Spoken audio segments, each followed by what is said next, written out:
Is it more difficult to be a missionary now than it was 200 years ago? Well, I've got great news for you. As far as physical comforts, it's not nearly as bad as it was years ago. There was a group of men that were leaving Europe called the Moravians, right? And see, when they packed their luggage, they didn't have book bags, right? They packed their luggage in coffins. And as they were leaving, they said this. They said, may the Lamb may the Lamb receive the reward of his sufferings. And they were saying goodbye to everybody. That's suffering.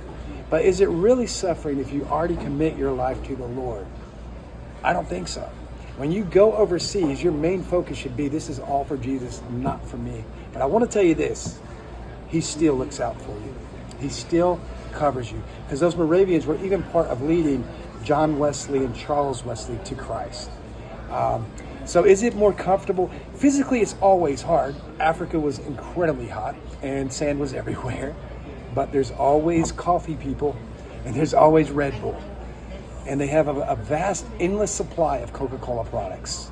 So yes and no, it depends on what you're looking for in comfort. But if you're about comfort, then you need to really examine your heart to see if I'm a Christian. Because Jesus tells us again in Luke 9:23, if any man come up to me, may he deny himself, pick up his cross and follow me daily. So, but he's trustworthy. So yeah, you will always find some awesome, unique comfort wherever you go. And you get used to the heat, you do.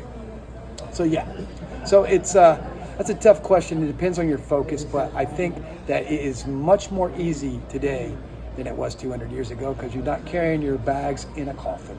Wow. So yeah.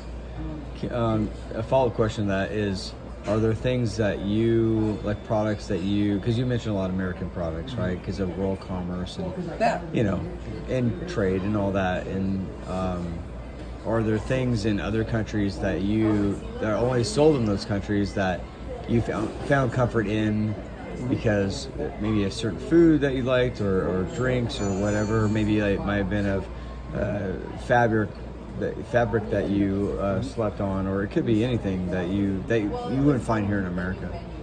There's awesome comfort there in just the fact that most everybody knows that Americans need extra attention, and that's what I learned. Honestly, I'm not trying to be funny, but they're very good about giving you more than enough food too. And the beautiful thing is when they say we're giving you fresh chicken, they're giving you fresh chicken. So the comforts there that I had there that I didn't have here was the food was always fresh. But there is stuff there. I guess the coolness of the night air was amazing, you know. And typically you realize after your first week, once you get past the jet lag, you're okay, you're good.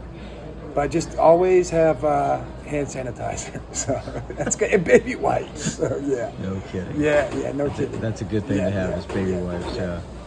Absolutely. So yeah.